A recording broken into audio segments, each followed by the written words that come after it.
जय मां संतोषी। नमस्कार भक्तगण, आज हम लोग सुनेंगे शुक्रवार के दिन की जाने वाली मां संतोषी के व्रत की पावन कथा।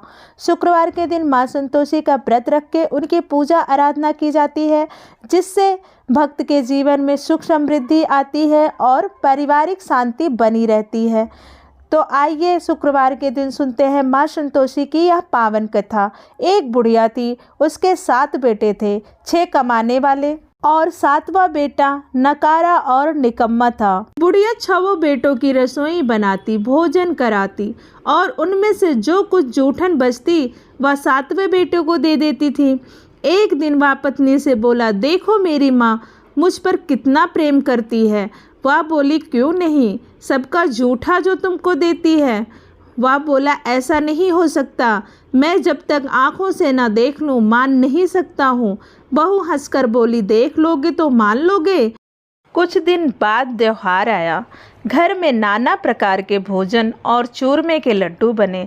यह जांचने के लिए कि उसकी पत्नी सच बोल रही है या झूठ, उसने सर दुखने का बहाना कर पतला वस्त्र सिर पर ओढ़े रसोई घर में सो गया। वह कपड़े में से सब देखता रहा। 6 भाई भोजन करने आए। उसने देखा माँ ने उनके लिए सुंदर आसन बिछा नाना प्रकार की रसोई परोसी और आग्रह करके उन्हें बड़े प्यार के साथ खिलाया। 6 भाई उठ करके जब चले गए तो माँ ने उनकी जूठी थालियों में से लड्डुओं के टुकड़े उठाकर एक बड़ा लड्डू बनाया। जूठन साफ कर बुढ़िया माँ ने उसे पुकारा, बेटा 6 भाई भोजन करके गए, अब तू ही बाकी है, उठ, तू कब खाएगा। वह कहने लगा, माँ मुझे भोजन नहीं करना, अब मैं परदेश जा रहा हूँ। माँ ने कहा, कल का जाता हो तो आज ही चला जा। वह बोला, हाँ आज ही जा रहा हूँ। यह कहकर वह घर से निकल गया। चलते समय पत्नी की याद आ गई। वह गौशाला में कंडे थाप रही थी। वहाँ जाकर बोला, हम जावे परदेश, आवेंगे कुछ काल, तुम रहियो संतोष से धर्म अपनों पाल। वह बोली, जाओ पिया आनंद से, हमारो सोच हटाए, राम भरोसे हम रहें, ईश्वर तुम्हें सहाय। 2 निशानी आपन देह देख धरू मैं धीर, सुधिमति हमारी बिसारियो, रखियो मन गंभीर। वह बोला, मेरे पास तो कुछ नहीं है, यह अंगूठी है, सो ले ले और अपनी कुछ निशानी मुझे दे दे। वह बोली, मेरे पास क्या है, यह गोबर भरा हाथ है।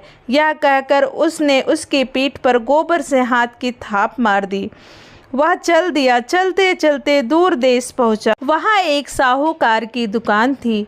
वहाँ जाकर कहने लगा, भाई मुझे नौकरी पर रख लो। साहूकार को ज़रूरत थी। बोला, रह जा। लड़के ने पूछा, तनख्वाह क्या लोगे। साहूकार ने कहा, काम देखकर दाम मिलेंगे। साहूकार की नौकरी मिली। वह सुबह 7 बजे से रात 10 बजे तक नौकरी बजाने लगा।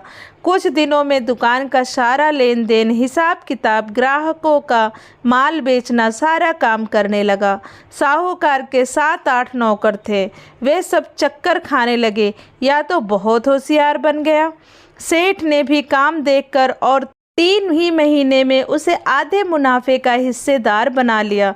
वह कुछ वर्ष में ही नामी सेठ बन गया और मालिक सारा कारोबार उस पर छोड़कर चला गया। इधर उसकी पत्नी को सास ससुर दुख देने लगे। सारी गृहस्थी का काम करके उसे लकड़ी लेने जंगल में भेजते। इस बीच घर के आटे से जो भूसी निकलती उसकी रोटी बनाकर रख दी जाती और फूटे नारियल की नरेली में पानी। एक दिन वह लकड़ी लेने जा रही थी। रास्ते में बहुत सी स्त्रियां संतोषी माता का व्रत करती दिखाई दी। वह वहाँ खड़ी होकर कथा सुनने लगी और पूछा, बहनों तुम किस देवता का व्रत करती हो और उनके करने से क्या फल मिलता है। यदि तुम इस व्रत का विधान मुझे समझा कर कहोगे तो मैं भी तुम्हारा बड़ा एहसान मानूंगी। तब उनमें से एक स्त्री बोली, सुनो, यह संतोषी माता का व्रत है। इसके करने से निर्धनता, दरिद्रता का नाश होता है और जो कुछ मन में कामना हो सब संतोषी माता की कृपा से पूरी होती है। तब उसने उनसे व्रत की विधि पूछी। वह भक्तिनी स्त्री बोली, 1.25 आने का गुड़ चना लेना, इच्छा हो तो 5.25 आने लेना या 1.25 रुपये का भी सहूलियत के अनुसार लाना। बिना परेशानी और श्रद्धा व प्रेम से जितना भी बन पड़े सवाए लेना। प्रत्येक शुक्रवार को निराहार रहकर कथा सुनना। इसके बीच क्रम टूटे नहीं, लगातार नियम पालन करना। सुनने वाला कोई ना मिले तो घी का दीपक जलाकर उसके आगे या जल के पात्र के सामने रखकर कथा कहना। जब कार्य सिद्ध ना हो तो नियम का पालन करना और कार्य सिद्ध हो जाने पर व्रत का उद्यापन करना। 3 मास में माता फल पूरा करती हैं। यदि किसी ग्रह खोटे भी हो तो भी माता वर्ष भर में कार्य सिद्ध करती हैं। वह फल सिद्ध होने पर उद्यापन करना चाहिए, बीच में नहीं। उद्यापन में 2.5 सेर आटे का खाजा तथा इसी परिणाम से खीर तथा चने का साग करना। 8 लड़कों को भोजन कराना।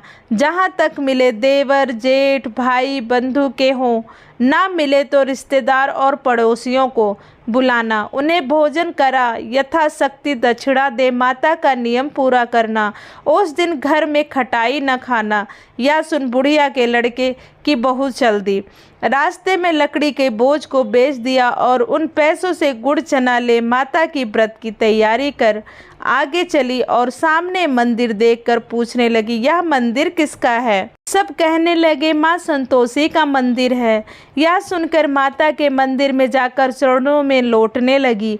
दीन हो विनती करने लगी, माँ मैं निपट अज्ञानी हूँ, व्रत के कुछ भी नियम नहीं जानती, मैं दुखी हूँ। हे माता जगत जननी मेरा दुख दूर कर, मैं तेरी शरण में हूँ। माता को दया आई। एक शुक्रवार बीता कि दूसरे को उसके पति का पत्र आया और तीसरे शुक्रवार को उसका भेजा हुआ पैसा आ पहुँचा। यह देख जेठ जिठानी मुँह सिकोड़ने लगे, लड़के ताने देने लगे।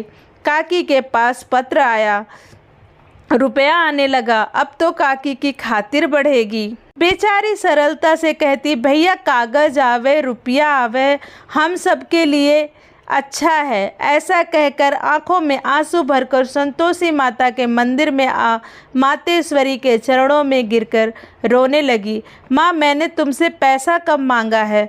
मुझे पैसे से क्या काम है? मुझे तो अपने सुहाग से काम है। मैं तो अपने स्वामी के दर्शन मांगती हूँ। तब माता ने प्रसन्न होकर कहा, जा बेटी तेरा स्वामी आएगा। यह सुनकर खुशी से बावली होकर घर में जा काम करने लगी। अब संतोषी माँ विचार करने लगी, इस भोली पुत्री को मैंने कह तो दिया कि तेरा पति आएगा, लेकिन कैसे? वह तो इसे स्वप्न में भी याद नहीं करता। उसे याद दिलाने के लिए तो मुझे ही जाना पड़ेगा। इस तरह माता उस बुढ़िया के बेटे के पास जा स्वप्न में प्रकट होकर कहने लगी, साहूकार के बेटे सो रहा है या जाग रहा है? वह कहने लगा, माता सोता भी नहीं जागता भी नहीं हूँ, कहो क्या आज्ञा है? माँ कहने लगी, तेरे घर बार कुछ है कि नहीं? वह बोला, मेरे पास सब कुछ है, माँ बाप हैं, बहू है, क्या कमी है? माँ बोली, भोले पुत्र तेरी बहू घोर कष्ट उठा रही है, तेरे माँ बाप उसे परेशानी दे रहे हैं, वह तेरे लिए तरस रही है, तू उसकी सुध ले। वह बोला, हाँ माँ जी यह तो मालूम है, परंतु जाऊँ तो कैसे? परदेश की बात है, लेन देन का कोई हिसाब नहीं, कोई जाने का रास्ता नहीं आता, कैसे चला जाऊँ? माँ कहने लगी, मेरी बात मान, सवेरे नहा धोकर संतोषी माता का नाम ले, घी का दीपक जला, दंडवत कर दुकान पर जा बैठ। देखते देखते सारा लेन देन चुक जाएगा, जमा का माल बिक जाएगा, सांझ होते होते धन का भारी ढेर लग जाएगा। अब बूढ़े की बात सुनकर वह नहा धोकर संतोषी माता को दंडवत घी का दीपक जला दुकान पर जा बैठा।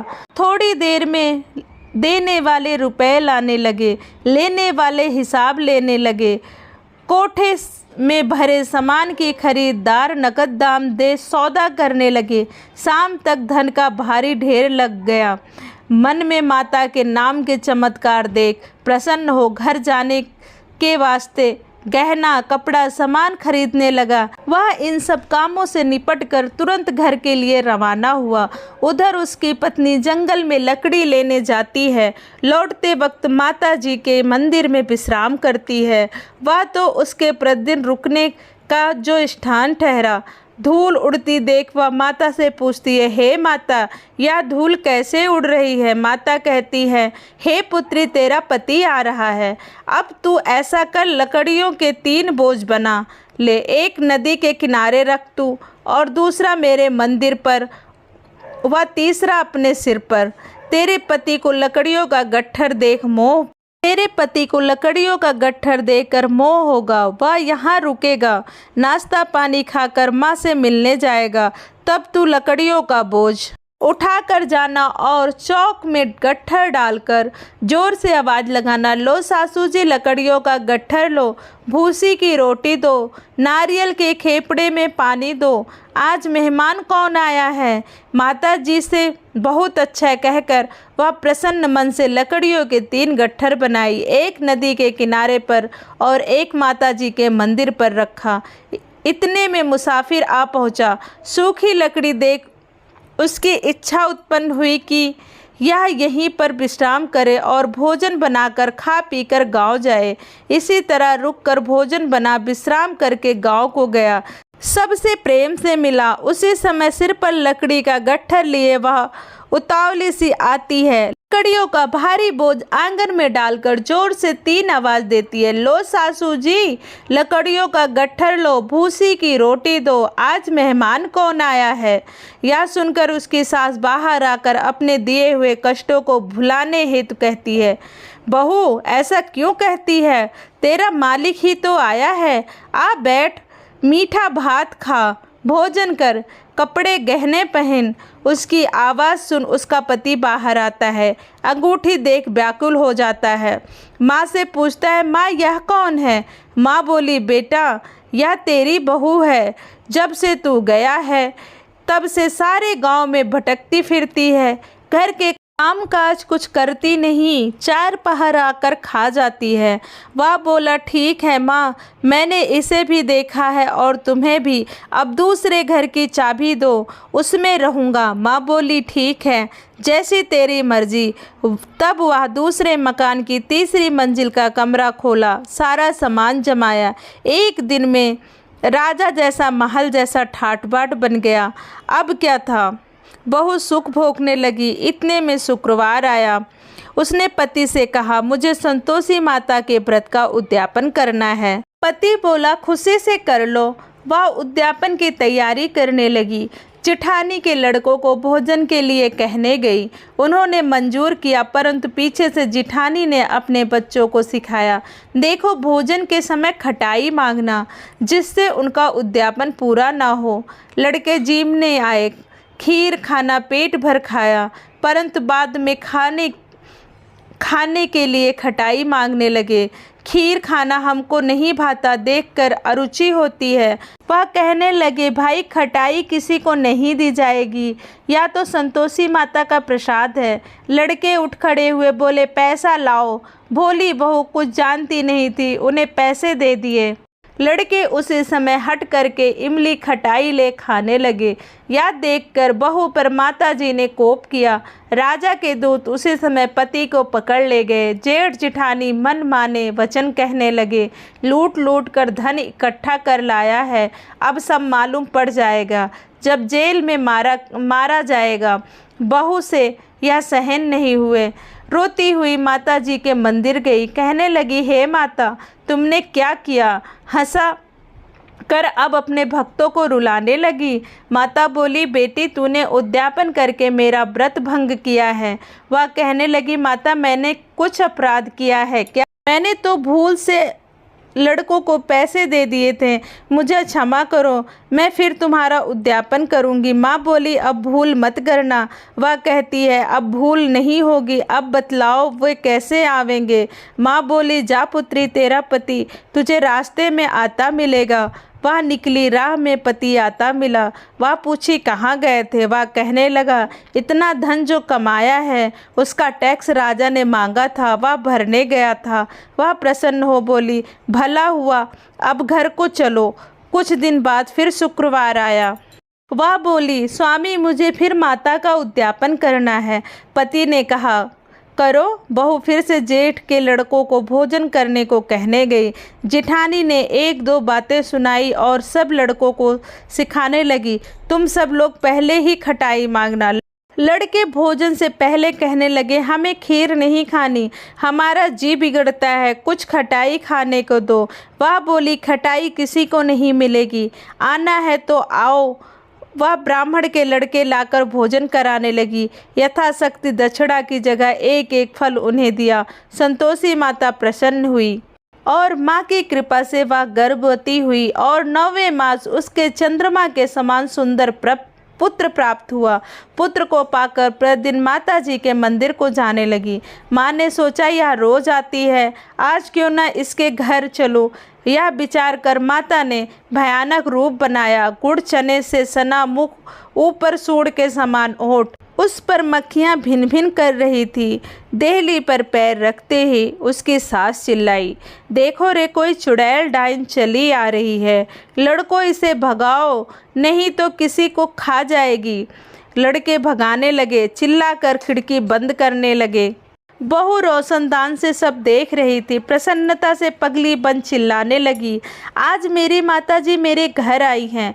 वह बच्चे को दूध पीने से हटाती है। इतने में सास का क्रोध फट पड़ा। वह बोली क्या उतावली हुई है, बच्चे को पटक दिया। इतने में माँ के प्रताप से लड़के नजर आने लगे। वह बोली माँ मैं जिसका व्रत करती हूँ यह संतोषी माता हैं। सबने माता जी के चरण पकड़ लिए और विनती कर कहने लगे हे माता हम मूर्ख हैं, अज्ञानी हैं, तुम्हारे व्रत की विधि हम नहीं जानते। व्रत भंग कर हमने बड़ा अपराध किया है, जग माता आप हमारा अपराध क्षमा करो। तब माँ संतोषी प्रसन्न होकर उसके अपराध को क्षमा करके उसकी ज़िंदगी में फिर से खुशहाली लाती हैं। हे संतोषी माता जैसे आपने बहू को सब कुछ दिया वैसे इस कथा को कहने वाले, सुनने वाले और हुंकार भरने वाले सबके जीवन में देना और सबका घर धन धान्य और खुशियों से भर देना। प्रेम से बोलिए संतोषी माता की जय। दोस्तों यह थी माँ संतोषी के व्रत की पावन कथा। आपको कथा कैसी लगी हमें कमेंट करके बताएं। अगर आपको कथा अच्छी लगी हो तो प्लीज़ हमारे वीडियो को लाइक करें, शेयर करें और चैनल को ज़रूर सब्सक्राइब कर लें ताकि ऐसी प्यारी प्यारी वीडियो आपको समय पर मिलती रहे। वीडियो के अंत तक बने रहने के लिए आपका बहुत बहुत धन्यवाद। राधे राधे, जय माता दी।